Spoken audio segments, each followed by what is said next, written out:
Сейчас покажу, как быстро поменять втулки стабилизатора. Вернее, убрать люфт на них.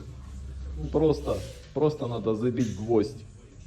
Вот на одном так сделано, на фордике. Забили гвоздь, все, преднатяг сделали.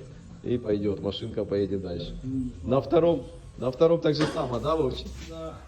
Так что учитесь. А то подрамники снимать там или еще что-то делать. Вон, гвоздь забил, блядь, и все нормально. И машина поехала. Так что вот такое бывает. Сейчас поставим вот новенькие, и будет все нормально. Одну уже поставили. Так что вот так вот. Быстрый ремонт.